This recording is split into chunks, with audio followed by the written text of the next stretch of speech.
അസ്സലാമലൈക്കും. എല്ലാവർക്കും Jasmine home വേൾഡിലേക്ക് സ്വാഗതം. ഇന്ന് ഞാൻ വന്നിരിക്കുന്നത് വളരെ ടേസ്റ്റി ആയിട്ടുള്ള, വളരെ പെട്ടെന്ന് തന്നെ തയ്യാറാക്കിയെടുക്കാൻ പറ്റുന്ന ഒരു ടീ ടൈം കേക്കിൻ്റെ റെസിപ്പി ആയിട്ടാണ്. അപ്പോൾ നമുക്ക് ഒട്ടും വൈകാതെ തന്നെ വീഡിയോയിലേക്ക് കടക്കാം.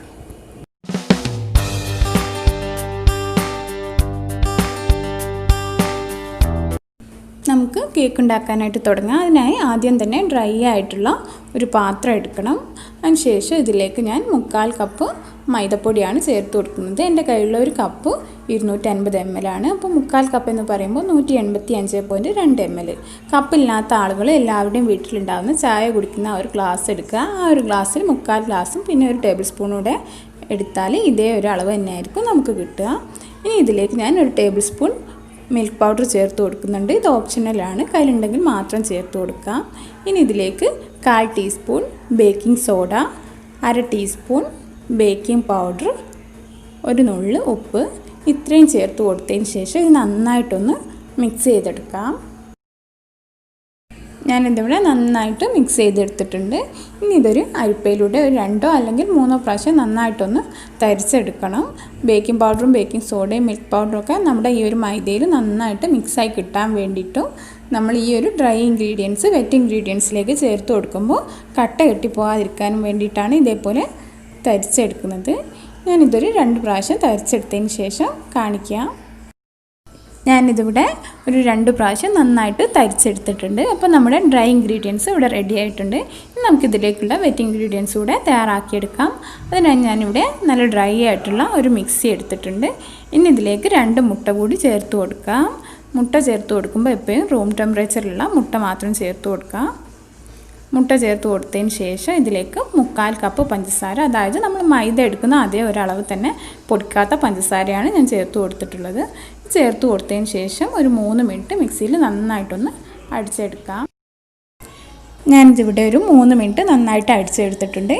ഇനി ഇതിലേക്ക് 1/4 കപ്പ് ഓയിൽ ഒഴിച്ച് കൊടുക്കാം. വെളിച്ചെണ്ണയും ഒലിവ് ഓയിലും അല്ലാത്ത, സ്മെല്ലില്ലാത്ത ഏത് ഓയിൽ വേണമെങ്കിലും നമുക്കിതിലേക്ക് ചേർത്ത് കൊടുക്കാവുന്നതാണ്. ഇനി ഞാനിതിലേക്ക് 1/2 ടീസ്പൂൺ വാനില എസൻസ് കൂടെ ചേർത്ത് കൊടുത്തിട്ടുണ്ട്. വാനില എസൻസ് ഇല്ലെങ്കിൽ 2 ഏലക്കായ നന്നായിട്ട് പൊടിച്ച് ചേർത്ത് കൊടുത്താലും മതി. ഇനി ഇതൊരു മിനിറ്റ് മാത്രം മിക്സിയിലൊന്ന് അടിച്ചെടുക്കാം.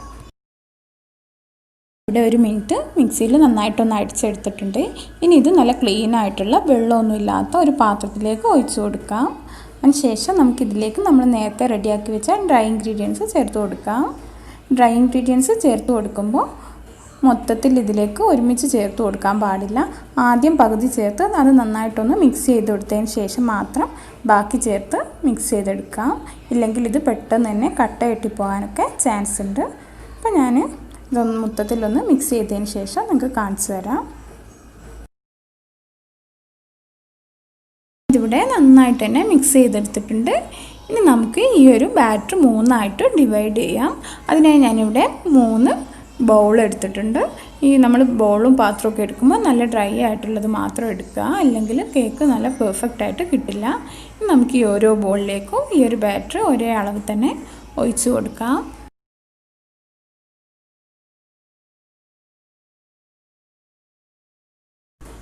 ഞാനിവിടെ നമ്മുടെ ബാറ്റർ 3 ബൗളിലേക്ക് ഒരേ അളവ് തന്നെ ഒഴിച്ചു കൊടുത്തിട്ടുണ്ട്. ഇനി നമുക്കിതിലേക്ക് 1 ടീസ്പൂൺ കൊക്കോ പൗഡർ ചേർത്ത് നന്നായിട്ടിതൊന്ന് മിക്സ് ചെയ്തെടുക്കാം. ഞാനിവിടെ ആദ്യത്തെ ബൗളിൽ കൊക്കോ പൗഡർ ചേർത്ത് നന്നായിട്ട് മിക്സ് ചെയ്തെടുത്തിട്ടുണ്ട്. ഇനി നമുക്ക് രണ്ടാമത്തെ ബൗളിൽ കസ്റ്റാർഡ് പൗഡർ ചേർത്ത് നന്നായിട്ട് മിക്സ് ചെയ്തെടുക്കാം. ഞാനിവിടെ എടുത്തിട്ടുള്ളത് 1 ടീസ്പൂൺ കസ്റ്റാർഡ് പൗഡറാണ്. ഇത് നന്നായിട്ടൊന്ന് മിക്സ് ചെയ്തെടുക്കാം. കസ്റ്റാർഡ് പൗഡർ ചേർത്ത് കൊടുത്ത ആ ഒരു ബൗളിലേക്ക് ഞാൻ ഒരു നുള്ള് ഫുഡ് കളർ ചേർത്ത് കൊടുക്കുന്നുണ്ട്. ഞാനിവിടെ യെല്ലോ ഫുഡ് കളറാണ് ചേർത്ത് കൊടുക്കുന്നത്. ചേർത്ത് കൊടുക്കണമെന്നില്ല, ഞാൻ നല്ലൊരു കളർ കിട്ടാൻ വേണ്ടിയിട്ട് ചേർത്ത് കൊടുക്കുന്നതാണ്. ഫുഡ് കളർ ചേർത്ത് കൊടുത്തതിന് ശേഷം നന്നായിട്ടൊന്ന് മിക്സ് ചെയ്തെടുക്കാം. അപ്പോൾ ഞാനിവിടെ നന്നായിട്ട് മിക്സ് ചെയ്തെടുത്തിട്ടുണ്ട്. അപ്പോൾ അവസാനത്തെ ഈ ഒരു ബൗളിൽ നമുക്കൊന്നും ചേർത്ത് കൊടുക്കണ്ട, ഇതങ്ങനെ തന്നെ നമുക്ക് കേക്ക് ടിന്നിലേക്ക് ഒഴിച്ചു കൊടുക്കാം. ഞാനിവിടെ നമ്മുടെ ബാറ്റർ ഒഴിച്ച് കൊടുക്കാനായിട്ട് ഒരു പാത്രം എടുത്തിട്ടുണ്ട്. അതിൻ്റെ അടിഭാഗത്തും സൈഡിലൊക്കെ ഞാൻ ബട്ടർ പേപ്പർ കൂടെ വെച്ച് കൊടുത്തിട്ടുണ്ട്. ബട്ടർ പേപ്പർ ഇല്ലാത്തവർ ആദ്യം ഓയിൽ കുറച്ച് സ്പ്രെഡ് ചെയ്ത് കൊടുക്കുക. അതിനുശേഷം അതിൻ്റെ മുകളിൽ കുറച്ച് മൈദപ്പൊടി കൂടെ സ്പ്രെഡ് ചെയ്ത് കൊടുത്താൽ മതിയാവും. ഈ ഒരു പാത്രം തന്നെ വേണമെന്നില്ല ഈ ഒരു കേക്ക് ബേക്ക് ചെയ്തെടുക്കാനായിട്ട്. നമ്മൾ സാധാരണ റൗണ്ടിലുള്ള ആ ഒരു പാത്രത്തിൽ നമുക്ക് ഈ ഒരു കേക്ക് തയ്യാറാക്കിയെടുക്കാൻ പറ്റും. ഇനി നമുക്കിതിലേക്ക് നമ്മൾ നേരത്തെ റെഡിയാക്കി വെച്ച ബാറ്റർ ഇതിലേക്ക് ഒഴിച്ചു കൊടുക്കാം. ആദ്യം തന്നെ ഞാൻ ഇതിലേക്ക് ഒഴിച്ചു കൊടുക്കുന്നത് നമ്മളൊന്നും ചേർക്കാത്ത കൊക്കോ പൗഡറും കസ്റ്റാർഡ് പൗഡറും ചേർക്കാത്ത ആ ഒരു മിക്സാണ് ഞാൻ ആദ്യം ഇതിലേക്ക് ഒഴിച്ചു കൊടുക്കുന്നത്.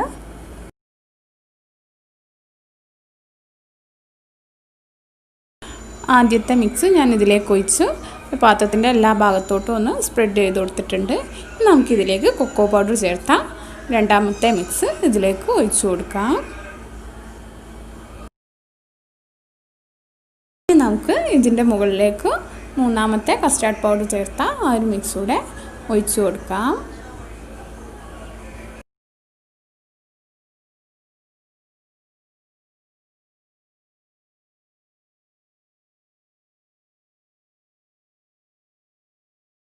നമ്മൾ 3 ബൗളിലും റെഡിയാക്കി വെച്ച 3 മിക്സും നമ്മൾ ഇതിലൊഴിച്ച് കൊടുത്തു. ഇനി നമുക്കൊരു സ്റ്റിക്ക് വെച്ച് ഇതേപോലെ ഒന്ന് വരഞ്ഞു കൊടുക്കാം. ഇത് കാണാൻ നല്ലൊരു ഭംഗിക്ക് വേണ്ടി മാത്രം ചെയ്തു കൊടുക്കുന്നതാണ്. ചെയ്തു കൊടുക്കണമെന്നൊന്നും നിർബന്ധമൊന്നുമില്ല.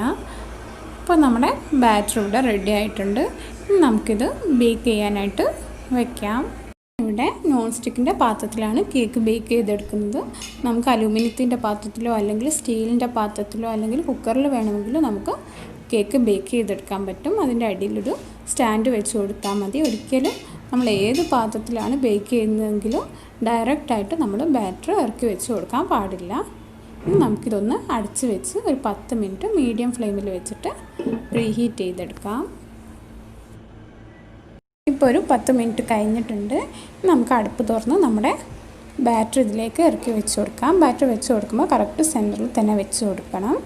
ഇനി നമുക്കിതൊരു അടുപ്പ് വെച്ച് ബേക്ക് ചെയ്യാനായിട്ട് വയ്ക്കാം.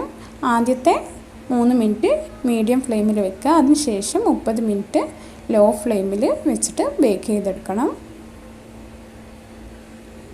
ഇനി നമുക്കൊരു 30 മിനിറ്റ് കഴിഞ്ഞതിന് ശേഷം ഇതൊന്ന് തുറന്ന് നോക്കാം. ഇപ്പോൾ ഒരു 35 മിനിറ്റ് ആയിട്ടുണ്ട്. ഇനി നമുക്ക് ഈ ഒരു അടുപ്പൊന്നെടുത്ത് തുറന്ന് നോക്കാം. അപ്പോൾ നമ്മുടെ കേക്കൊക്കെ നന്നായിട്ട് പൊങ്ങി വന്നിട്ടുണ്ട്. ഇനി ഇതൊരു സ്റ്റിക്ക് വെച്ചൊന്ന് കുത്തി നോക്കാം. അപ്പോൾ നമ്മുടെ സ്റ്റിക്ക് മേലൊന്നും പറ്റി പിടിക്കുന്നില്ലെങ്കിൽ നമ്മുടെ കേക്ക് നന്നായിട്ട് തന്നെ ബേക്കായി വന്നിട്ടുണ്ടാവും. അപ്പോൾ നമ്മുടെ കേക്ക് മേലൊന്നും പറ്റി പിടിച്ചിട്ടില്ല. നമ്മുടെ കേക്ക് നന്നായിട്ട് തന്നെ ബേക്കായി വന്നിട്ടുണ്ടെന്നാണ്. ഇനി നമുക്ക് ഫ്ലെയിം ഓഫ് ചെയ്ത് ഈ ഒരു കേക്ക് പുറത്തേക്ക് എടുക്കാം.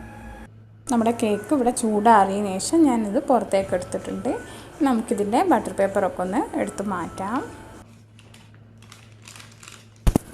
ഞാനിവിടെ ബട്ടർ പേപ്പറൊക്കെ എടുത്ത് മാറ്റിയിട്ടുണ്ട്. അപ്പോൾ നമ്മുടെ കേക്ക് നല്ല പെർഫെക്റ്റ് ആയിട്ട് കിട്ടിയിട്ടുണ്ട്. അടിഭാഗം കരിഞ്ഞിട്ടൊന്നുമില്ല. വളരെ സോഫ്റ്റാണ് ഈ ഒരു കേക്ക്. ഞാനിതൊന്ന് കട്ട് ചെയ്ത് കാണിച്ചത്.